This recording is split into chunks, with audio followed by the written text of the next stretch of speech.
여러분 안녕하십니까. CJB 8시 뉴스입니다. 오늘 오후 8시 기준 도내 코로나19 신규 확진자는 청주 6명, 충주 1명 등 7명으로 집계됐습니다.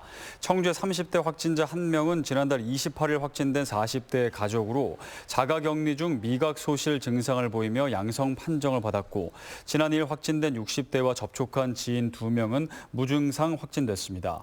청주의 40, 50대 확진자 2명은 세종시 확진자 접촉 후 확진됐고 30대 확진자 1명은 근육통 등의 증상 발현으로 진단 검사한 결과 양성이 나왔습니다. 충주의 40대 확진자 1명은 지난달 마포구 확진자의 업무상으로 만난 후 확진되는 등 도내 코로나19 누적 확진자는 2,261명으로 늘었습니다. 이번 주부터 4차 재난지원금 지급이 시작됐지만 재난지원금의 사각지대에 놓인 소상공인들의 불만도 나오고 있습니다. 현실성 없는 매출 비교와 영업 기간을 고려하지 않은 로 혜택을 받지 못한다는 겁니다. 진기훈 기자입니다.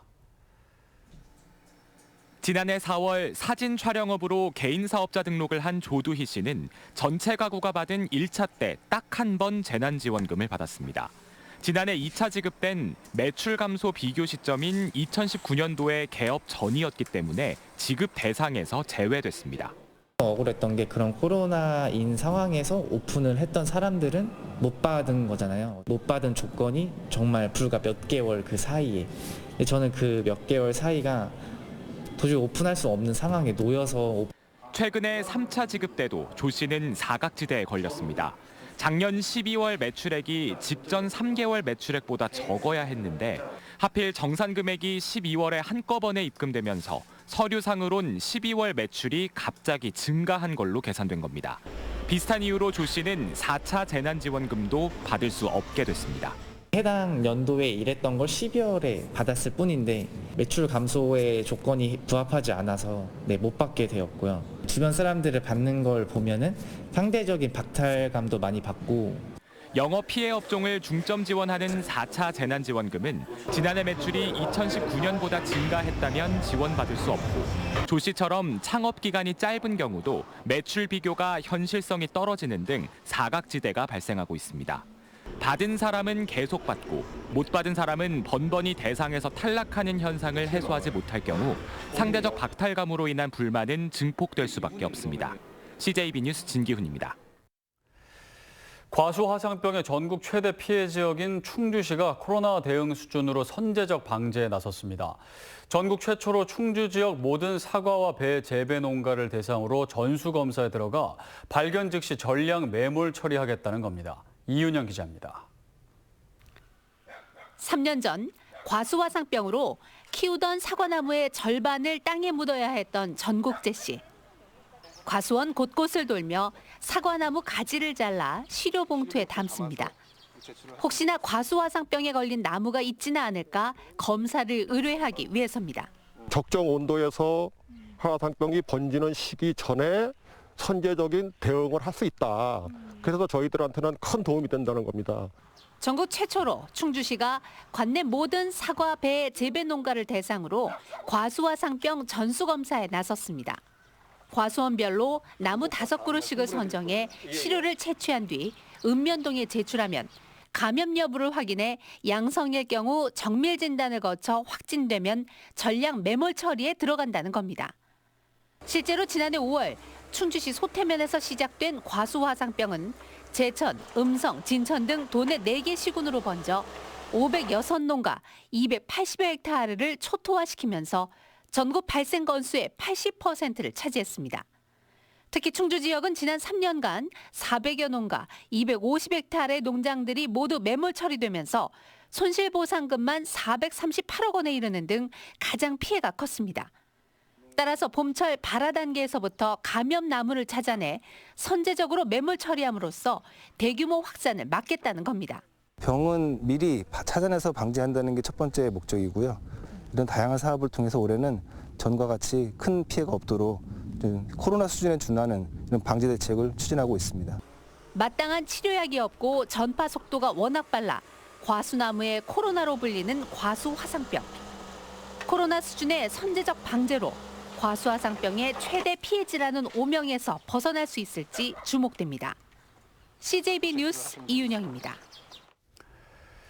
올해로 18살인 성민이는 미토콘드리아 근병증이라는 희귀난치 질환을 앓고 있습니다. 제대로 먹지도 움직일 수도 없어 온종일 어머니의 보살핌에 의지하고 있는데요.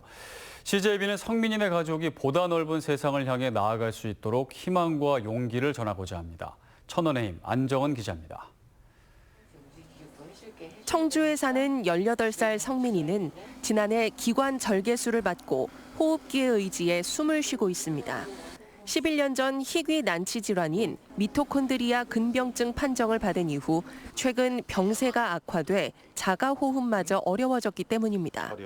미토콘드리아 근병증이 여러 장기 손상을 유발했습니다. 성민이는 심장 쪽하고 전해질 쪽하고 이 소변 쪽, 장기 쪽으로 좀 많이 왔어요. 심장이나 혈압이나 당뇨 쪽으로. 몸에 연결된 관에 의지해 하루하루 살아가는 성민이는 그때마다 어머니의 손길이 절실합니다. 하지만 어머니 역시 2번의 암 수술과 3년 전 발병한 뇌전증으로 잦은 경련과 마비 증상을 겪으며 힘든 나날을 보내고 있습니다. 아이가 좀 안 좋아질까 봐. 안 좋아져서 제가 그만큼 못 해줄까 봐요. 그게 좀 많이 좀 불안하고 좀 무서워요. 성민이는 바깥 세상이 너무나 궁금하지만 산소 호흡기를 달고 나갈 특수 휠체어가 없어 집안에 있을 수밖에 없습니다. 어둠 속에서 갇혀만 살아야 된다 그러고 나는 맨날 집안에서만 갇혀서만 살아야 된다 그러고 그럴 때가 제일 좀 미안하고. 아픈 내색 하나 없이 씩씩한 모습의 성민이를 보며 어머니는 간절한 소망을 품어봅니다. 지금처럼만 잘 견뎌주고 지금보다 더 좋아졌으면 지금보다 더 옆에 더 오래 더 같이 있어줬으면. CJB는 초록우산 어린이재단과 함께 천원의 힘 희망 캠페인으로 성민이 가족에게 희망을 전달하려 합니다.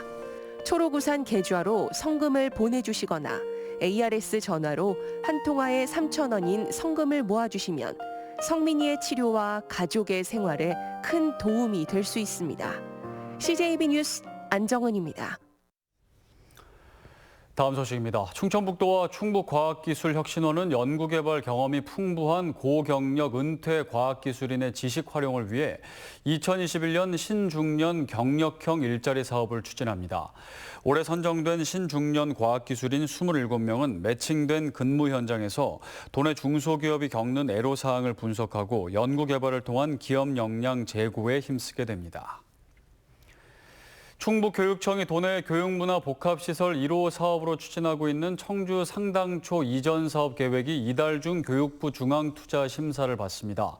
상당초 이전 사업은 627억 원이 투입되며 100억 원이 넘는 학교 신설 이전 사업은 교육부의 중앙투자 심사를 거쳐야 합니다. 이번 사업이 중앙투자 심사를 통과하면 오는 7월 도의회의 공유재산 관리 계획을 승인받은 뒤 오는 2024년 9월 동남지구에 개교할 예정입니다.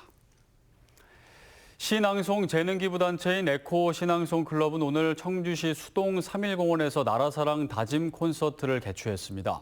송영권 회장과 회원 40여 명은 이 자리에서 시문의 그날이 오면을 포함한 15편의 애국시 낭송과 음악 공연을 이어갔습니다. 지난 2015년 설립한 에코 신앙송 클럽은 신앙송을 중심으로 다양한 복합문화 공연을 펼치는 봉사단체입니다. 청주지방법원은 딸의 애군을 풀어준다며 기도비를 가로챈 40대 무속인 A씨에게 징역 4개월을 선고했습니다. A씨는 지난 2019년 4월 2차례 기도 비용 명목으로 피해자 B씨에게 2,600만 원을 받은 뒤 기도가 끝나면 돌려주겠다고 약속했지만 피해금을 전액 반환하지 않은 혐의로 재판에 넘겨졌습니다. 끝으로 날씨입니다. 오늘 충북지방은 도내 저녁에 비가 내리다가 오후부터 차차 맑은 날씨를 보였습니다. 내일도 대체로 맑은 가운데 아침 최저기온이 영하 1도에서 영상 4도까지 내려가며 춥겠고 서리가 내리는 곳도 있겠습니다. 내일 한낮에는 기온이 크게 올라 15도를 웃돌면서 오늘보다 포근하겠습니다. CJB 8시 뉴스를 마칩니다. 고맙습니다.